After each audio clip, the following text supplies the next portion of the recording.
¿Cómo le va? Buen día, bienvenidos una vez más a Aire de Campo, como siempre aquí en la televisión pública, cada fin de semana. Empezamos el sábado hablando de la producción agropecuaria, del mundo rural, ese que pinta la Argentina siempre de norte a sur y de este a oeste.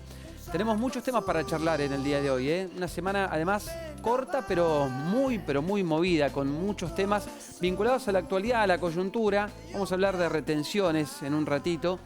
Se termina el esquema y los productores han acelerado muchísimo la comercialización de los granos. Vamos a hablar de eso, de la implicancia que tiene en la economía, por supuesto en las cuestiones políticas también, y además otros temas. Vamos a, como les decía, recorrer la Argentina. En algún momento del programa vamos a hacer un alto en el camino por la zona de Cuyo.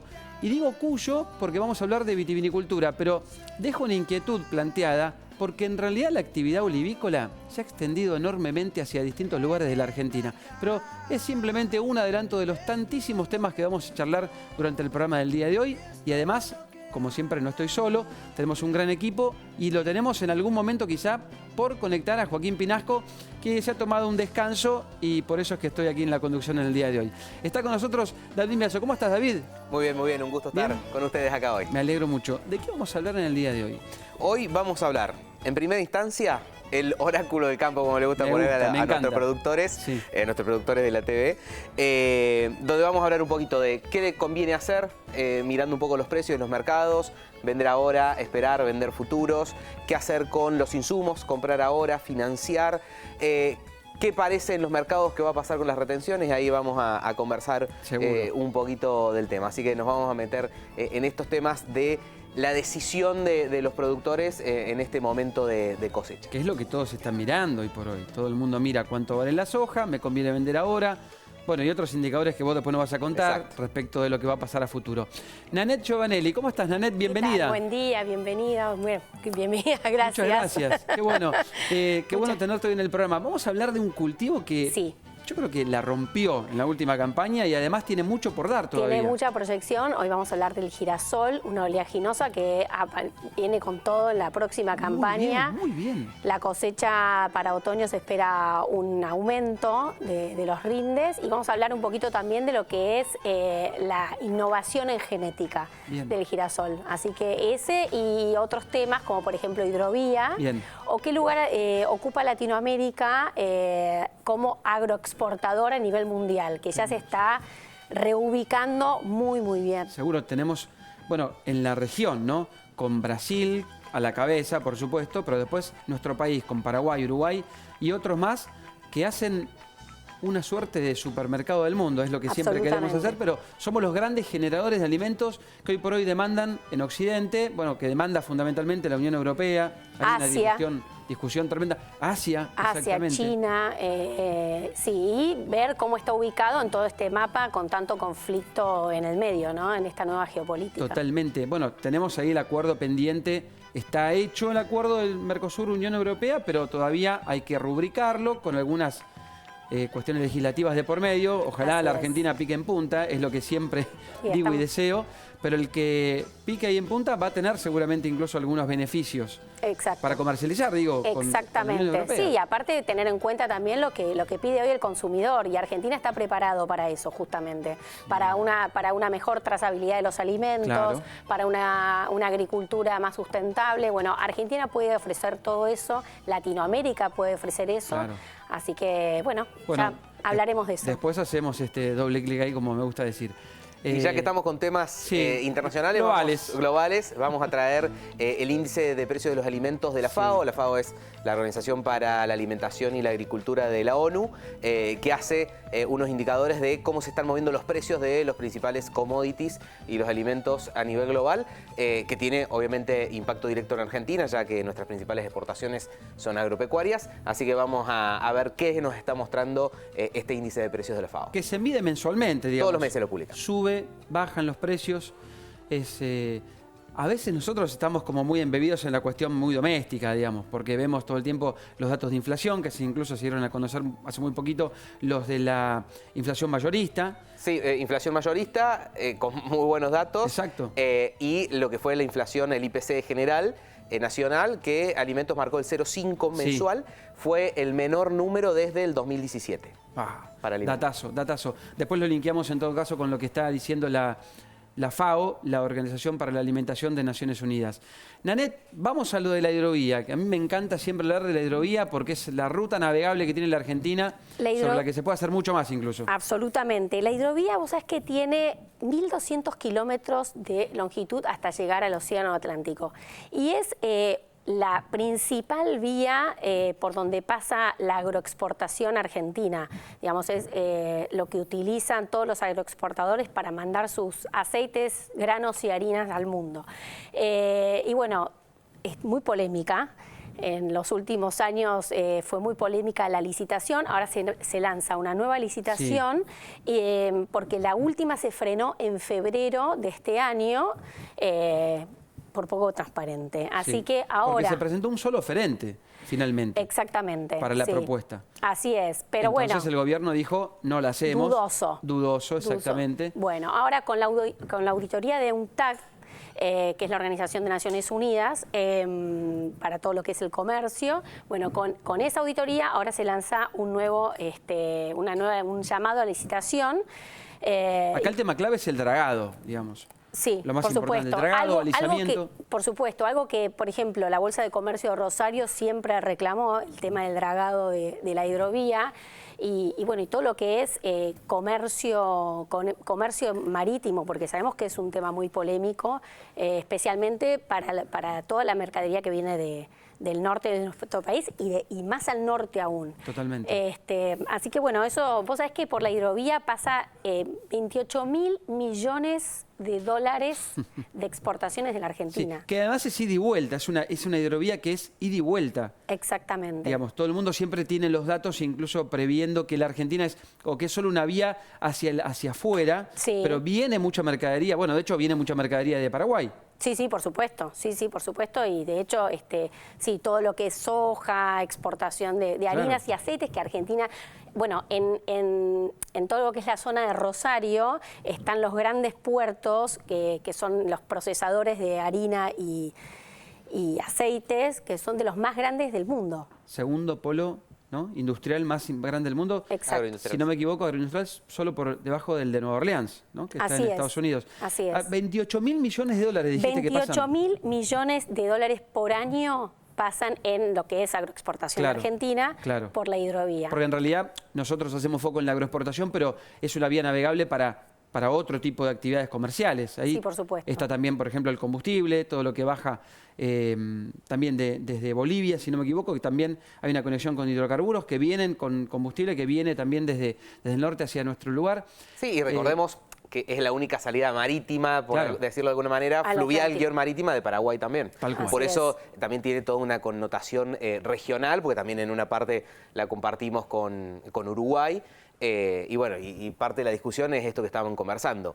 El nivel de la profundidad que va a tener, que es esto del dragado, porque de acuerdo a esa profundidad pueden entrar barcos más grandes o más chicos, que pueden llevar más o menos toneladas, y eso hace al costo, ¿no? Pensemos en un camión más chiquito, un camión más grande, por cada kilo, cada tonelada que lleva, cuesta menos el flete. Entonces es importante eso. En relación a todos estos trabajos, el peaje que se paga. El peaje, exacto. Bueno, eso es el tema más polémico. Y uno de los, digamos, si vos te parás en Rosario, por ejemplo, en Puerto Norte, a ver, la cantidad de barcos que pasan y el tamaño de esos barcos que son exportadores de... Los Panamax. Así es. Bueno, ahí se están armando las mesas con aproximadamente entre 80 y 100 representantes de las provincias que forman parte de todos los sectores, ¿no? Agroexportador, sector marítimo, armadores, para llegar a un acuerdo, a ver si por fin se le da un buen final a esto, ¿no? ¿Qué es el problema? Lo que vos mencionás, David, es el problema, el del dragado, el del calado, digamos. ¿Cuán profundos pueden ingresar los barcos? Fue el gran tema cuando tuvimos la bajante del río Paraná, porque por ese motivo muchos barcos no podían cargar la totalidad de su capacidad y tenían que irse a los puertos del sur de la provincia de Buenos Aires. Sí, tenían que ir a Quequén, en Bahía Blanca, o incluso a Brasil. O sea, salían con media carga y terminaban de cargar en Brasil. con lo cual se generaba una pérdida para los productores argentinos porque ese barco que podía salir cargado completamente con producción local se terminaba yendo cargando quizá productos de otra aceitera. Claro, sí, elevando los costos logísticos, porque digamos, el precio es el precio puesto en el puerto de destino. De ahí para atrás es problema del vendedor con qué costo logístico llega. Entonces, eso de alguna manera se transfiere a la capacidad de pago que tienen los exportadores hacia el productor. Sí, el famoso costo argentino, ¿no? Exactamente, y si solucionas ese tema, el tema de la hidrovía, también tenés que ir más para atrás y tenés que ir a solucionar rutas, la logística en rutas. No me hables del acceso a los puertos, digamos. El acceso, bueno, el famoso, este puerto en particular. Bueno, tenés que hablar con, digamos, los municipios que están alrededor. Es un desastre. Es un desastre en cuanto a infraestructura. Bueno, yo creo que forma parte de todo lo mismo, ¿no? Por eso también hay representantes de todas las provincias. Sí. Que son todos temas municipales los de los caminos, quiero decirlo, porque... tasas municipales, digamos, hemos hablado justo el programa pasado, me parece, David, ¿no? Si no me falla la memoria. Pero cuestiones que son de los intendentes. Les cuesta mucho resolver esto porque, bueno, más que nada por lo que pasa en la zona de Rosario o en la zona del Gran Rosario, donde vos tenés una cantidad infernal de camiones que transitan por esos caminos, ¿no? Hemos visto filas eternas en las últimas semanas de camiones que van hacia el puerto, ni hablar cuando esos camiones salen de la ruta y tienen que entrar a un camino que a veces es hasta vecinal. O sea, menos mal que tenemos una producción de granos estancada hace 10 años, ¿sí, no? Sí, tal cual. Si hubiésemos crecido al ritmo de Brasil, no me quiero imaginar el problema logístico. Va todo de la mano, ¿no? Tal cual, porque si vos no tenés una infraestructura y una logística, bueno, tampoco vas a poder aumentar tal cual. Sin ningún lugar a dudas. Hacemos un alto en el bloque. Vamos a ver un Zoom, pero no es cualquier Zoom, es un Zoom bastante especial. Los saludamos a Joaquín Pinasco, que... bueno, en un ratito vamos a ver si podemos retomar contacto con él. Pero cuando empezó el programa les decía que íbamos a hablar de la olivicultura. Y ese es uno de los temas que vamos a enfocar antes de cerrar el bloque. Daniela Evilla. Daniela, miren, ahora vamos a saludarla. Daniela es una experta, es especialista en todas las cuestiones vinculadas a lo que es la cata y la producción de olivicultura. Es de la Universidad Nacional de Cuyo y tiene muchísima experiencia en esto porque además es asesora, tiene casi 20 años de experiencia, no me quiero equivocar. Daniela, ¿cómo estás? Gracias por sumarte a Aire de Campo. Buen día. Muy bien, un gusto. Gracias por invitarme y por este espacio para que hablemos de aceite de oliva, San Juan, la olivicultura y todo este tema que a mí me apasiona. Sin duda, sin duda. Mira, primero vamos a correr un mito, porque yo estuve revisando un poco más sobre la olivicultura, más allá de que hace poquitas semanas, si no me falla la memoria también, se celebró el Día de la Olivicultura, lo mencionamos aquí y hablábamos específicamente de lo que pasa en Cuyo, pero se produce olivo en muchos lugares de la Argentina, incluso en la provincia de Buenos Aires. Sí, se produce, bueno, San Juan, Mendoza, La Rioja, Catamarca, un polo muy chiquito en la parte de Tras las Sierras, Cruz del Eje en Córdoba, y después en Buenos Aires está toda la parte del sur de Coronel Dorrego, que no es muy grande en superficie, pero es excelente, tremenda la calidad de esa zona. ¿Y por qué se da esa cuestión de la calidad ahí en Dorrego? Por una cuestión creo que es una cuestión de amplitudes térmicas que hay en la zona y de suelos, una cuestión de suelos y clima que tienen en la zona, que hacen que, bueno, no tienen muchos kilos, pero sí tienen muy buena calidad. Lo compensan con la calidad. Y después tenemos otro polo más chiquito, pero también importante en calidad en el sur del país, en la provincia de Neuquén. ¿Y por qué que son los menos conocidos, pero son interesantes en cuanto a la calidad que están obteniendo. ¿Y por qué fue premiado San Juan y por qué fue reconocido en Asia? San Juan, y porque San Juan tiene la suerte de tener un clima que es óptimo para el desarrollo del olivo, de la olivicultura, y hace que tengamos aceites de muy buena calidad.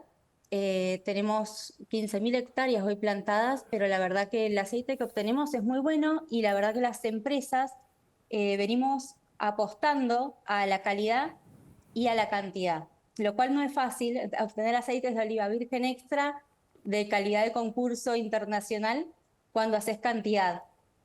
Pero bueno, en San Juan por suerte lo venimos logrando Y lo comprobamos este año otra vez en Asia, el año pasado también, y este año de nuevo tuvimos la suerte de que San Juan tuviese 5 premios a nivel internacional.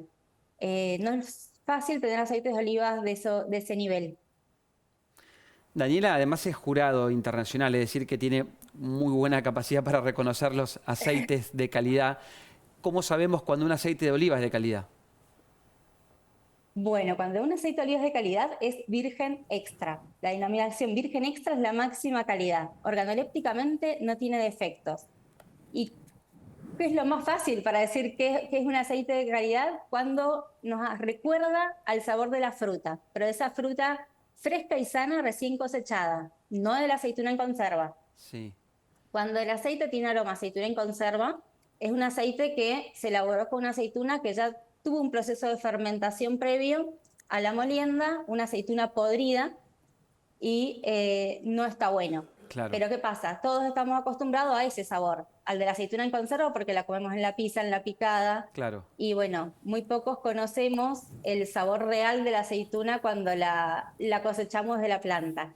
Pero bueno, nos tiene que transmitir un aroma bien fresco, frutado, a banana, a tomate, a hierbas, a pasto recién cortado. Cuando nosotros percibamos aromas bien frescos y frutados en un aceite, ese es un aceite bueno.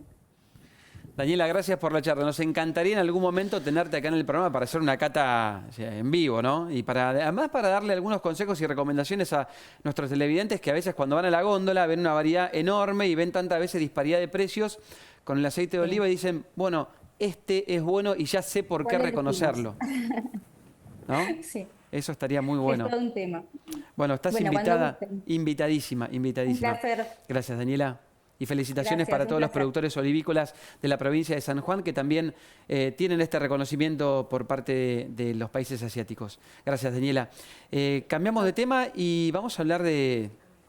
Hago este gesto yo. Este gesto es el del oráculo, ¿no? ¿El oráculo qué piensa? ¿Qué va a pasar con la Me falta acá, me falta el humo, la bola de cristal. Tenemos que hacer una superproducción. Sí, una superproducción para... Tenemos música. Acá el humo, acá atrás. Quiero una música de oráculo. Ahí está. Ahí está. Esto. Bueno, voy a traer el turbante la próxima. Entramos en clima con esta música. La próxima vengo con el turbante. Cualquier música. Me encantaría que te pongas un turbante para este momento. La próxima venimos con el turbante. Yo estoy azorada, no puedo creer. No, sí, este es un momento especial, aparte muy... Tremendo. No, aparte muy valorado por los productores del otro lado, porque lo escuchan mucho a David con sus consejos. Alguno que otro le ha ido mejor, podemos decirlo, pero ¿qué va a pasar? Bien, ¿Qué hacemos? Vamos con ¿Vendemos los o no vendemos, David? ¿Vendemos o no vendemos? Primera pregunta, ¿no? A ver, productor Al cosecho, ¿qué hace? ¿Vende o no vende? Bueno, soja. Soja hoy, la verdad, aunque a vos no te guste, porque lo hemos charlado, la verdad es que no le conviene vender hoy al productor. Bien. ¿Por qué? ¿Por qué digo esto? Más allá de cualquier especulación que uno pueda hacer si el precio va para arriba, va para abajo, que la guerra Israel-Irán, que el precio del petróleo. Hoy, la soja disponible, si el productor lo quiere vender hoy, vale $280 la tonelada. Tal cual.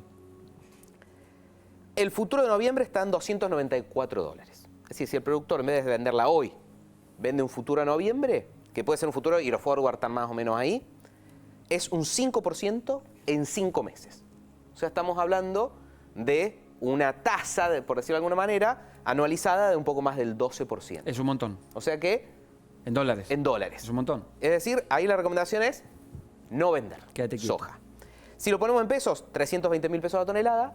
Y si hacemos futuro por futuro, futuro de soja por futuro de dólar, es una soja a noviembre de 385.000 pesos, que no sé si la vamos a ver, pero que el productor hoy, si quisiera, la puede asegurar. Eso es un 20% en pesos en 5 meses. Con tasas que están en el 30 y algo anual. Por lo tanto, también está a favor. En el maíz es un poquito más dudosa la conclusión. Sí. Hoy vale $175, $182 en diciembre, es un 4% en 6 meses. Sí. Eso ya está más cerca del 8%, que son las tasas que encontramos en el mercado. Entonces, versus la financiación o versus otras alternativas financieras como un bono, etcétera, está mano a mano. Entonces, en el maíz no es tan clara la recomendación de vender ahora o espera. Por eso muchos han avanzado fuerte en la venta de maíz. Sí, porque además se está cerrando la oportunidad de venta. ¿En qué sentido? Que ingresa el maíz tardío ahora a partir de julio. Claro. Entonces, si yo quiero vender o porque voy a necesitar la liquidez, me tengo que apurar antes de que entre el resto de la producción a partir de julio. Porque tendría a bajar el precio. Exactamente, porque hay mucha oferta y eso hace, bien lo que decís, hace bajar el precio. Entonces, claridad de soja esperar o vender un futuro para asegurar el precio. Sí. Maíz, el que cree que van a estar liquidez, apurarse antes de que entre. Soja no, métele con el maíz.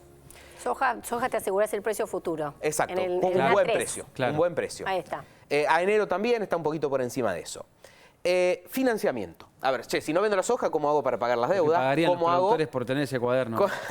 ¿Cómo hago para pagar? Estoy relojeando números. Tal cual. ¿Cómo hago para pagar o los insumos, que ya se viene la campaña? Bueno, siempre y cuando consigas financiamiento por debajo del 7-8%, estos números cierran. Claro. Porque además el productor tiene opciones, toda la gente tiene opciones, un BOPREAL en el 8%, un dólar lind en el 8%, una obligación de negociación en el 7%, un bono en el 12%, como alternativas al financiamiento. Entonces, siempre y cuando la opción de financiamiento esté por debajo del 7-8%, buena oportunidad. Y con esto cierro antes de meternos en retenciones. Yo creo que estamos en los últimos 10 días de oportunidad desde la perspectiva del productor, para dolarizar de alguna manera, que es, por ejemplo, comprar insumos. Claro. Okay. Porque si el dólar hoy cerró el jueves en unos 1.160 el oficial, 1.175 el MEP. La verdad es que si no baja mucho estos niveles al cerrar junio, difícilmente lo haga en el resto del año, porque estamos terminando el momento de mayor estacionalidad en el ingreso de divisas al país por las exportaciones justamente del agro. Entonces, el productor que está viendo, decir, estoy en pesos, ¿en qué momento me paso dólares pensando en los insumos? Y estos son los últimos 10 días para monitorear y pasarse de alguna manera segura. Días clave para tomar decisiones. Sí, en definitiva, me sumo a este tema y quiero que también Danet aporte si tiene algún comentario, porque vamos a hablar de las retenciones. Hay un tuit que quiero compartir con todos ustedes que me parecía de alguna manera un poco claro también para hablar sobre este tema, porque Javier Preciado Patiño, que es un ex funcionario, ex secretario de Mercados, y además, bueno, consultor, analista, se ha dedicado mucho tiempo a seguir de cerca lo que pasa en el mercado agrícola, y además es un observador de estos temas. Hizo un análisis bastante interesante acerca de, bueno, qué conviene, en parte de lo que vos explicaste, David, pero también pensando en lo que va a pasar en adelante, en lo sucesivo. ¿Cuántas hojas se vendió hasta ahora? ¿Cuántas hojas queda para venderse? Sí, una estimación de lo que fue el costo fiscal. Vamos a ver, acá tenemos el tuit, mirá. ¿Cuánto le costó al gobierno la baja temporaria? Además, un dato interesante, ¿cuánto le costó al gobierno la baja temporaria de retenciones? Desde febrero hasta hoy se registraron exportaciones por 41,5 millones de toneladas, de las cuales 13,2 fueron de harina de soja, casi 5 de poroto y más de 3 de aceite de soja. Pero acá el punto clave es saber efectivamente, bueno, cuánto queda de soja por comercializarse. En teoría, pendiente para registrar. Estos son datos estimados, porque la realidad es que uno cuando hace estos cálculos... Sí, tenés un margen. Se basa en información, pero no todo... Sí, está tan chequeado, digamos, por decirlo de alguna manera, porque no hay datos fehacientes de cuánta soja todavía, cuánto es que se vendió Fodecarry del año pasado, digamos. Claro. Es como que ahí se van corriendo los números. Por eso yo diría que pendiente para registrar hay por lo menos unos 20 millones de toneladas, pero ese número puede ser incluso mayor. Esto es registros de declaraciones juradas de venta exterior. Exactamente, de exportaciones. Exactamente. Que quedaría en todo caso para la segunda mitad del año, pregunto. Con retenciones, ¿cómo? Claro, pregunto, ¿con qué retenciones? Claro. ¿No? Ese sería el punto. ¿Con retenciones del 33 o con retenciones de cuánto? Del 26, claro. Hoy son del 26, las semanas, en los próximos días, cuando termine el mes de junio, van a pasar a ser del 33. Veremos qué es lo que decide el gobierno. Tiene en análisis varias cuestiones, entre ellas también ver qué pasa con las retenciones al maíz, que es otro de los puntos también ahí. Porque salió una información que decían que las retenciones del maíz iban a quedar como estaban hoy. Exactamente. Que también tendría un muy bajo impacto fiscal, digamos. Eso. ¿Te puedo dar mi visión? Quiero que me des tu visión. A ver, primero la del mercado. Sí. Hoy dijimos recién soja, $280. Fines de julio, 282. Sí. Septiembre, 288. O sea, para el mercado, la soja vale $2 más a finales de julio de lo que vale en junio. Casi no hay cambio. Claro. Y 7 puntos de derecho de exportación son 20 y pico de dólares. Sí. ¿no? O sea que para el mercado los derechos de exportación siguen como están. Punto 1. Claro. Eso es lo que ve el mercado. Eso es lo que ve el mercado. Este tuit de Javier Preciado Patiño, más abajo, estimaba un costo fiscal de 700 millones de dólares. Sí. Eso es el 0,1% del PBI. Y Caputo hace unos días anunció que se acumularon en los primeros 5 meses del año un superávit financiero de 0,3 puntos del PBI. O sea, acumuló en los primeros 5 meses 0,3 del PBI y el costo hasta ahora de la baja fue de 0,1. Con esto yo te digo, fiscalmente el gobierno se lo puede seguir permitiendo. Claro. Punto 1. O sea, fue positiva la respuesta de los productores, la respuesta de todo el sector para contribuir con esto que buscaba el gobierno, que era recaudar más. Sí, que era recaudar y generar más dólares. Y generar más dólares. Y después, los dólares. Sí. El punto de vista cambiario. A ver, si el dólar en plena época de cosecha tuvo cierta resistencia a la baja, porque no se acercó mucho al piso de la banda y ha tenido una resistencia fuerte cerca de los 1.200, septiembre, octubre, cuando ya no está la estacionalidad positiva del agro y se acercan las elecciones, puede estar un poquito más movidito el tipo de cambio. Entonces, si tuvo algún sentido cambiario de incentivar a los productores a vender rápido, ese incentivo desde la perspectiva del gobierno a que haya oferta de dólares en el segundo semestre es el doble, o sea, tiene el doble de sentido de lo que tuvo en este primer semestre. Tal cual. Así que desde el punto de vista fiscal, el gobierno en principio se lo puede permitir, desde el punto de vista cambiario lo necesita el doble de lo que ya lo necesitó, y el trigo y el maíz me dan un indicio. Che, si ya se apuraron a postergar, a prorrogar trigo y maíz, y me da una sensación de que tienen intención de esto. ¿Tenés la esperanza? Yo analizo. Tienen la esperanza. Yo analizo. Lo que voy a decir es, Tienen la esperanza. hay que ponerse en la piel del productor que está arriba de la máquina Sí. y tiene que decidir qué va a hacer, digamos. Venimos hablando de este tema, Nanette, y nosotros somos conscientes de que evidentemente es posible que continúen los derechos de exportación un poco más bajos. No sé si el 26, pero es posible que este tipo de medidas continúen en el tiempo. Eso Ojalá. no queda duda. Y el productor, en este sentido, Dale. ya puede fijar el futuro y despreocuparse del tema. Otra opción también que tiene ahí pendiente. En un ratito, Nicolás Reynoso, productor agropecuario, tiene muchísima experiencia y además consultor, asesor, tiene mucha experiencia de los productores, de lo que pasa aquí en Argentina, pero fundamentalmente en Brasil, en Estados Unidos. Ahora mismo está radicado en Estados Unidos. Está de paso por Argentina y tenemos la suerte de que nos visite. En un ratito vamos a charlar con él, así que no te lo pierdas. Y antes de terminar el bloque te cuento algo. Te cuento que este año el Congreso Internacional de Maíz llega a Rosario, en la provincia de Santa Fe. 27 y 28 de agosto. Falta un poquito más de un mes. Más de 100 oradores nacionales e internacionales, mucha innovación, muchas herramientas y todo lo que necesitas saber para tomar las mejores decisiones. Una cita clave para potenciar la próxima campaña, fundamentalmente de maíz. Quédate que en un ratito ya seguimos con Aire de Campo aquí en la televisión pública.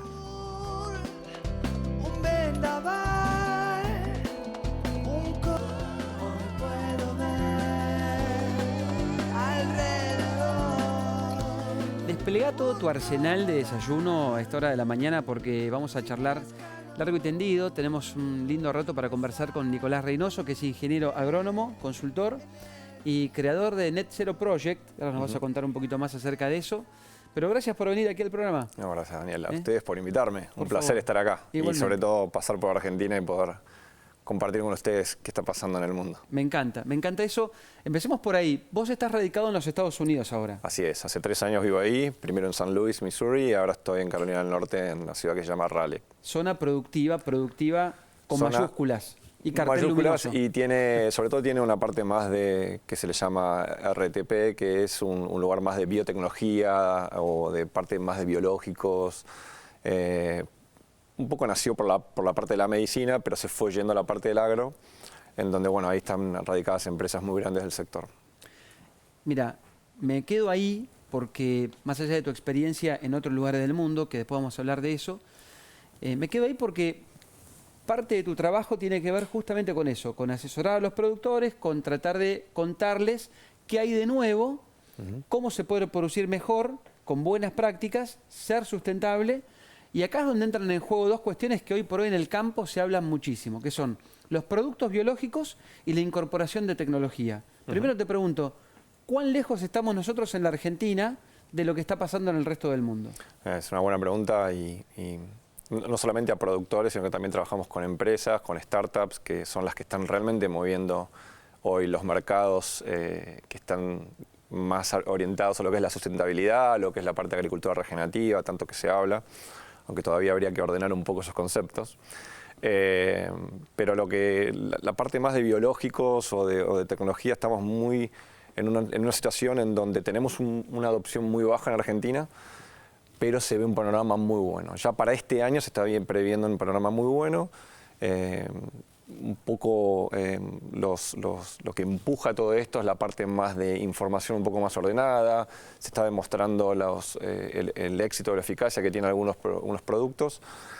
Y es un poco a veces complejo hablar del tema o la categoría porque tenés que dividir en las diferentes categorías que hay en biológicos, ¿no? Porque cada una tiene como un objetivo principal. Yo no creo que estemos lejos. Yo creo que es un cambio cultural muy grande o un cambio, si querés, de comportamiento. Y como todo cambio de comportamiento, lleva tiempo. Pero ahí lo que tenemos a favor es que los productores en la Argentina son muy jóvenes, en promedio, en edad. Sí. En Argentina hace 30 años que mido la edad y creo que estamos en 42 años, 41, 42, contra un 48 años, 49 en Brasil y bueno, ni hablar, Estados Unidos está en 58 años. ¿Eso favorece la adopción de tecnología? Favorece mucho la curiosidad en la adopción de la tecnología. No significa que después, por ser millennials o por ser generación Z, vayan a adoptar más, no. Mira vos. Todavía hay un tema cultural en Argentina que la decisión no está en el joven, está más arriba todavía por una cuestión de cultura. ¿Se va más rápido en la incorporación de tecnología desde el punto de vista de lo digital o de los biológicos? Qué buena pregunta. ¿O paralelo? Creo que lo digital tuvo un boom un poco más fuerte, empezó hace más tiempo. La adopción en porcentaje, si vos ves los números, está más en la parte más digital y que los que es biológicos. Pero el productor o a los productores o a los agrónomos nos gusta que genere el efecto agronómico que estamos esperando. ¿No? Casi, si vos no tenés un beneficio o vos no disminuís, vamos a hablar de otro lado, en vez de beneficios, hablemos de riesgos. Si vos no disminuís el riesgo agronómico o el riesgo económico o el riesgo emocional, psicológico, porque no sé, te viene una plaga nueva que no sabes qué hacer, es muy difícil que se adopte. O sea, nos pasa a nosotros cuando querés adoptar algo nuevo en cualquier otro ámbito. Tal cual. Si no vas a mejorar en algo, ¿para qué? Y te dudo, te miro un poco más de costado, ¿no? Eso, o si no, el productor, si no me vas a pagar más por esto, ¿para qué? Si no me vas a pagar más, si no me va a traer un retorno esperado, si no me estás demostrando realmente el efecto que tiene, bueno, eso... Lo que pasa en lo digital, lo que pasó es que realmente entró mucho por un boom de inversiones, de inyecciones, sobre todo lo que es capital privado, en AgTech, lo que se llama AgTech, pero... Con el tiempo fue pasando de que hubo un tema más de lo que es la suscripción o bajar la aplicación o bajar la plataforma o inscribirse en la plataforma en relación al uso. Claro. Y ahí hay un gap todavía muy fuerte que trabajar que lamentablemente, porque las herramientas son muy buenas, se caen o quedan fuera de lo que es el beneficio de la herramienta en sí. Claro. O no pueden explotar el máximo potencial que tienen. Abrimos el juego con Nanette. ¿Qué tal, Nicolás? ¿Cómo estás? Un gusto. Me interesa el tema de biológicos. Primero preguntarte para la gente que no es de campo, que nos está escuchando un sábado a la mañana, ¿qué es un biológico y cómo está cambiando toda esta agricultura, digamos, y en Argentina se está dando, como vos decís, y qué impacto tiene? Primero para el consumidor y segundo para el productor en cuanto, si aplico biológico, ¿dejo de aplicar agroquímico o las dos cosas pueden ir por el mismo carril? No, ¿tenemos como una hora para hablar del tema o no? Bueno, más o menos. No, porque es muy interesante esa pregunta y creo que hay que dedicarle tiempo a eso, inclusive dentro del ámbito técnico. Todavía creo que ahí tenemos una materia pendiente y me puedo dar el lujo de decir en todos los países. Un biológico es un producto que genera algún tipo de efecto que tiene un origen natural, puede ser vivo o puede ser muerto, le llamo yo, que puede ser un extracto de alga, algo que tiene un origen natural. También hay tres grandes segmentos. Uno es el biocontrol, donde tenés biofungicidas, bioinsecticidas. Esperemos que algún día lleguen los bioherbicidas, que estamos todos esperándolos. Después tenés la parte más de bioestimulantes, en donde también existen algunas categorías que están relacionadas más a microelementos, que son de origen industrial o químico, pero no tienen, son relacionados a microelementos. Y después tenés lo que es biofertilizantes, que es esta categoría, podemos usar la palabra vedette, que claro, se viene en donde muchos están prestando atención. Cada una de esas, y ahí voy a la siguiente respuesta, cada una de esas tiene un objetivo diferente. O sea, el biocontrol es injustamente comparado con los químicos. O sea, todos están acostumbrados a aplicar un químico y al otro día ver lo que vos estuviste controlando muerto o con efecto ya de control. El biológico no actúa de esa manera, actúa más silencioso, actúa más detrás de escena, actúa más de medio a largo plazo. Entonces, tiene que estar más integrado lo que es el programa integrado de plagas, manejo integrado de plagas, manejo más de enfermedades. En lo que es más bioestimulantes, está más relacionado a lo que es la resiliencia del cultivo ante efectos climáticos adversos o lo que se llama estrés abiótico, secas, pHs, minerales, faltas, etc. Y todo lo que es biofertilizante, ahí puede haber un poco de sustitución en cuanto a lo que se está aplicando. En todo lo que es tratamiento de suelos. Fertilizantes, tratamiento de suelos. Fertilizante es nutrición, claro, de las plantas, que bueno, hay muchos que se aplican en el suelo, pero también se aplican en planta. ¿Qué comparación haces entre los productores argentinos, los brasileros y los estadounidenses? Con esa misma capacidad de síntesis con la que respondiste. ¿Eso fue síntesis? No, estuvo muy bien, estuvo muy bien. Bueno, hay una cuestión cultural que lo tenés cuando vas a un supermercado, también sucede en el campo, ¿no? Yo siempre digo, el productor a veces nosotros tenemos no sé si el error o cómo llamarlo, de tratar a un productor como si fuese algo que no son como nosotros, ¿no? Y mandan los chicos a la colegio. Señor, entonces, el productor es un ser humano, claro, un habitante de la Argentina igual que nosotros. Mis amigos, mis compañeros, colegas son, bueno, en fin, pero eso es importante. Entonces, cómo pensamos nosotros también pasa dentro del campo. Creo que el productor, y eso está afectado por la cultura de cada uno de los países. O sea, si vos vas a Estados Unidos, el productor vive en el campo, toma la decisión en el campo, no depende de un agrónomo que está fijo en el campo, sino de un agrónomo externo, o depende mucho del retail que lo acompaña. Todo. El retail tiene un juego o un papel mucho más fuerte de lo que tiene en otros países. En Brasil tenés un poco más los megaproductores, que son los que llevan la vanguardia y empujan, productores de 200, 300.000 hectáreas, que tienen productos biológicos propios, tienen casi te diría que es una empresa autosuficiente, para usar una terminología, en donde dependen mucho más de, por ejemplo, los que son entidades públicas que están bien desarrolladas, como el caso de Embrapa o el caso de algunas fundaciones privadas que también generan muchísima información para que el productor pueda, o para facilitar la toma de decisión del productor. En Argentina tenemos otro tipo de cultura, tenemos los campos son en un alto porcentaje, ustedes lo saben, alquilados, por lo tanto hay una toma de decisiones más cortoplacista.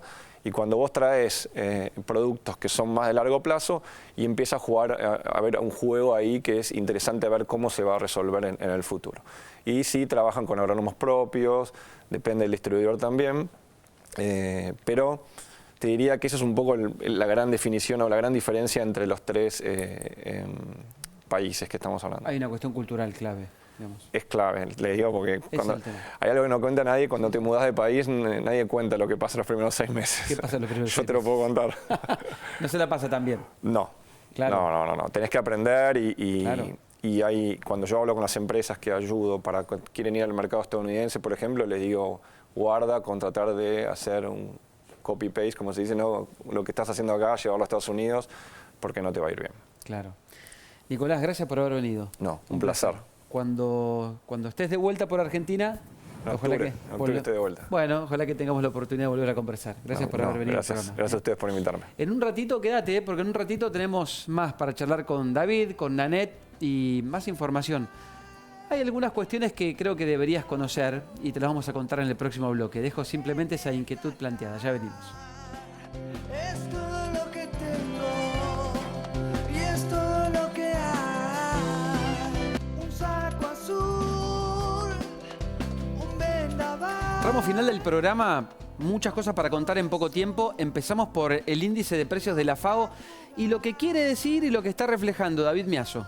Muy bien, vamos con este informe de la FAO que publica mensualmente, donde mide cómo vienen evolucionando los precios a nivel global de los principales commodities agropecuarios. Bien. A algunos países les interesa porque son importadores netos de alimentos, entonces para ellos si suben es mala noticia. Argentina, Brasil, Uruguay, Paraguay, que somos exportadores netos de todos estos productos, nos interesa si sube. Para nuestra vamos región, a ver si qué sube, pasó bien. en este último año. A ver. Y acá le puse unos colores como para tratar de identificarlo. La mejor noticia, digamos, de este último año en este indicador, el celeste, que vendría a ser los lácteos. Ajá. Una suba del 19% en los precios durante el último año. Qué fuerte. La mala noticia, el verde, los cereales, con una baja del 10%, donde principalmente tenemos trigo, cebada, Sí. maíz, que es muy importante para nosotros. Y apenas con una variación del 5%, tuvimos algunos meses un poquito peor y estos últimos meses mejor, el rojo, que son las carnes, con una suba del 5%. Este amarillo que está medio raro ahí, Sí. son básicamente aceites, que esto está muy presionado por la cuestión del biodiesel en Estados Unidos sí. y la alta demanda de aceite de soja principalmente. Y la geopolítica, me imagino. Y la geopolítica Las todavía no pegó guerras. porque esto es hasta mayo. Ah, ok, Ahí ok. cuando veamos el de junio va a pegar seguramente por el tema del precio del petróleo Seguro. y el tema Israel-Irán. De esta nos vamos a la segunda y me quedo con... porque de la carne hablamos hace poquito. La liñita celeste. que Claro, es- de la roja hablamos hace poquito, Claro. que es que el precio de la carne, teníamos un buen nivel de precios internacionales, pero con exportaciones que caían. Sí. Y ahora vamos a los lácteos, que tenemos, esto es también precio de los lácteos, esto vendría a ser el último año, disculpame que me voy para esta zona, esto es el último año, lo que estamos viendo recién ahí, con el precio de la leche en polvo en más de $4.000 la tonelada. Te la regalo ser productor tambero. Mirá lo que es este ecocardiograma. Exactamente. Sí, El bueno, esto electrocardiograma. Electrocardiograma. Bueno, acá tuvimos 2021-2022 que tuvimos buenos precios de gran parte de los productos agropecuarios. Después, la caída del 23 y hace un año y medio aproximadamente que estamos en una clara tendencia alcista con la leche en polvo, esto es en GDT en Nueva Zelanda, $4.300, que es uno de los precios de referencia internacional. Tendría que ser un buen año para las industrias. Este Claro. precio lo que te dice es que las industrias van a poder exportar leche en polvo bien. Bien, que se exporta leche en polvo y el resto de los productos, Sí. el equivalente al 25% de la producción de leche de Argentina. Esto es muy parecido, 25% leche, 30% Claro, carne, claro. 20 y pico por ciento vino. Hay varias cadenas que están en esos niveles. Todo queda en el mercado interno. Pero, y ahí vamos a la última placa. Algo Corremos. muy similar que lo que veíamos hace un par de programas Ahí va. para la carne. Sí. Buenos precios internacionales, pero exportaciones en caída. Acá A ver. vemos los volúmenes. Lo rojo son las exportaciones del año pasado. Estos puntitos azules, las exportaciones de este año. Los 4 meses vienen por debajo del año pasado, incluso con producción que viene creciendo. Ujú. ¿Por qué? ¿Por qué? Buena pregunta. ¿Vaso medio lleno? A ver, dale. Sí. ¿Vaso medio lleno? Dale, dale. El consumo interno se está recuperando, Bien. el poder de compra del mercado interno recupera y absorbe parte Tal del volumen que justamente el consumo había liberado por no poder comprar, Claro, dicho ok, de otra manera. ok. El programa pasado hablamos de las ventas de lácteos también, que Sí. venían muy bien. Sí. Viendo el vaso medio Creció el lleno. consumo, sí, está claro. Viendo el vaso medio lleno. Sí. Viendo ¿La el vaso otra? medio vacío, Sí. que es lo mismo que dicen las industrias lácteas y lo que dicen las industrias de la carne, competitividad. Tenemos buenos precios, pero estamos caros en dólares y nos cuesta competir. Temón, el del tipo de cambio, fundamentalmente por lo que puede llegar a pasar con un ingreso mayor de dólares, hay que ver si el tipo de cambio sube o baja, digamos. La pregunta que muchos se hacen es, para la exportación, digamos, para cualquiera que hace una actividad de venta al exterior, está bien, le conviene que el tipo de cambio suba. El punto es que cuando el tipo de cambio sube, impactan las importaciones y eso puede llegar a hacer que suba la inflación, digamos. Claro. Es un equilibrio que tiene que lograr el gobierno en la administración de ese tipo de cambio dentro de las bandas, pero... no Sí, es lo donde el mismo. gobierno ha dicho que no va a intervenir. Bueno, ¿no? digamos... en las bandas. Que tiene, digamos, la realidad, la coyuntura te hace lidiar entre 1.100 y 1.000, ¿no? 1.000 y 1.200. En 1.400. 1.400, bueno. Que ya eso crece al 1% mensual. Entonces ya Claro. estamos en 990 y pico y 1.400 y algo. Bueno, gracias David. Mira, nos quedamos hablando de, ya que mencionábamos ahí algunas cuestiones de leche, de carne y todo. ¿Sabés que salimos a la calle y le preguntamos a la gente qué es lo que más se está consumiendo ahora? Porque recién decías que muchos están comprando más lácteos. Sí, veíamos, 14% creció el primer cuatrimestre respecto al año pasado. ¿Y qué está haciendo la gente?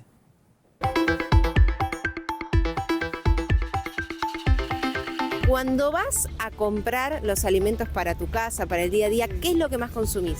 Y lo que consumo yo son lácteos o pollo, fideos. Lo que pasa es que nos fijamos los precios también. Las segundas marcas son los que más la gente lleva. Creo que lácteos bastante, después frutas y después carne. Obviamente, bueno, el precio de la carne hoy también...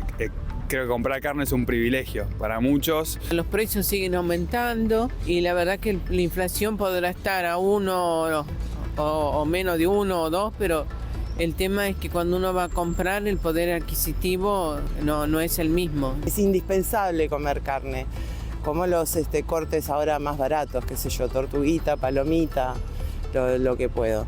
Lácteos, de vez en cuando queso también, como puedo. Tratamos de equilibrarnos con la alimentación, porque si no te tenés que esto no, lo otro no, aquello no, y hay que comer un poco de todo. ¿Cambió la decisión de compra, los precios en góndola? Sí, por supuesto, muchísimo, muchísimo. Se compra menos, en menor cantidad, o hay cortes directamente que se eligen no comprar. Veo que la gente lleva de 2 huevos, 2 manzanas, 2 bananas, pero cada vez se nota más, cada vez cuesta más. Poco consumo de carne, por ahí una vez por semana pescado. Somos 3, así que bueno, sí o sí, por lo general tratamos de comer mucha fruta y verduras. Sí, yo por lo menos lo que pienso es que 2, 3 veces a la semana tengo que comer carne sí o sí. Y después, bueno, también trato de tener proteínas en huevos, pero está complicado comprar lo que uno quiere. Yo soy jubilada y bueno, y la jubilación también. Cuando uno va a comprar, la realidad es otra. Tratamos como de cada 2 semanas ir a la pescadería y hacer como una compra de diferentes variedades. Bueno, sale mucho el filé de merluza, que es un clásico. La gente, como no está comprando tanta carne, se volcó al pollo y también ahí se fija también. Pero es más accesible que la carne. Interesante, ¿no? Cuando uno empieza a escuchar a cada uno de los entrevistados y ve que hay de todo para comentar.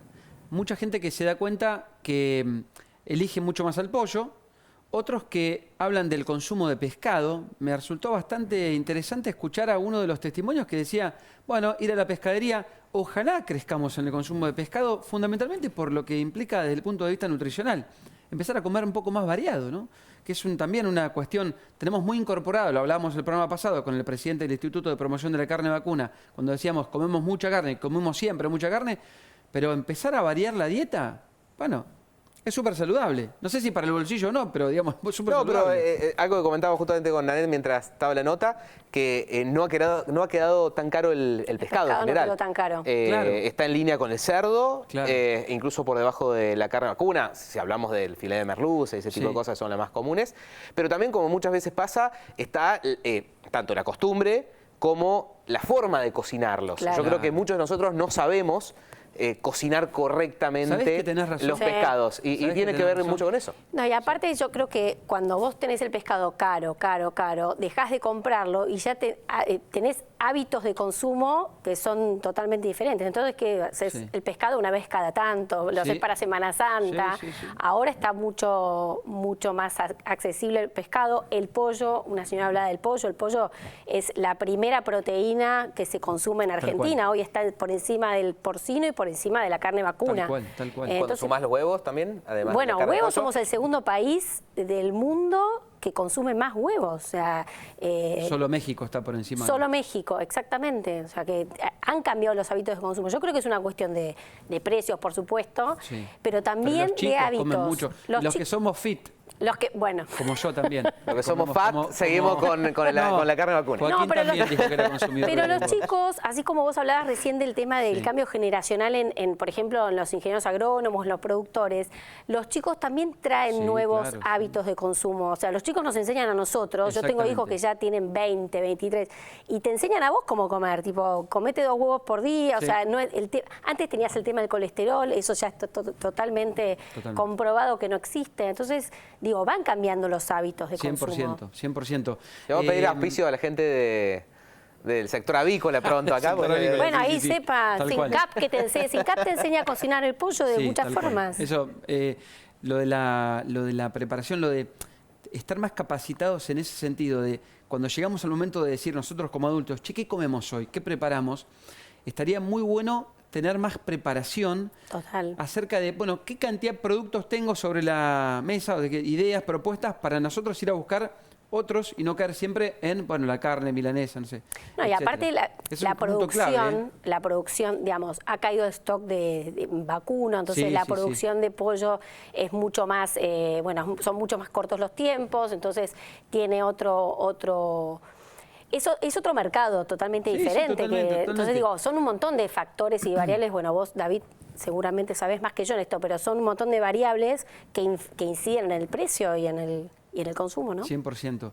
Dame una línea final antes de terminar el programa, nos quedan 2 minutos, sobre el tema girasol, que hablaste de una innovación, de cuestiones vinculadas a la ciencia, no quiero dejarlo de lado. Sí, un equipo de CONICET, junto con la gente del Instituto de Investigaciones Agrarias de Rosario y la Universidad Nacional de Rosario, están investigando, bueno, ya investigaron, innovaciones en semillas de girasol. Entonces, que se pueden hacer, digamos, hay innovaciones genéticas que hacen que las semillas del girasol rindan más por hectárea y aparte sean de mejor calidad. Eso está ahora en... Es el gran desafío, crecer en productividad por hectárea. Exactamente, por medio de apomixis. Justo ahora, apomixis, no me quiero equivocar en la palabra, que es esta especie de clonación de semillas.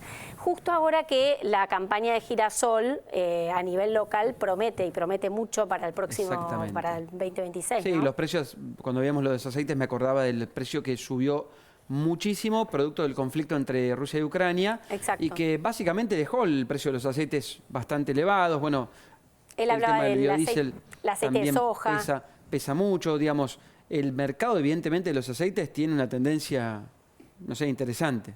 Sí, ahí teníamos, como decías vos, Ucrania, gran exportador de aceite de girasol, entonces tuvo un impacto. Y después lo que está impactando mucho son los mandatos del corte de biodiesel en Estados Unidos, lo que está generando mucha demanda de aceite, mucha oferta de harina de soja, que Argentina es también un gran exportador, entonces ahí genera algún ruido, porque mientras más aceite tenés, más harina tenés en el proceso de molienda. Gracias, Nenet, por haber venido al programa. No, gracias a ustedes, me encantó, la pasé bárbaro. Igualmente. David, muchas gracias. Te digo una cosa, voy a dejar una idea para el próximo programa, para el momento del oráculo. Hoy que tenemos la posibilidad de usar la inteligencia artificial, yo creo que no te vamos a hacer poner el turbante, pero tranquilamente se lo podremos pedir a ChatGPT que haga la imagen. Y yo no sé si no la vamos a tener para el próximo programa. No nos va a costar nada. Gracias, David. Un gusto. La semana que viene vuelve Joaquín Pinasco. Gracias por habernos acompañado. Sábados a las 9 de la mañana la cita con el campo es aquí en la televisión pública. Chau.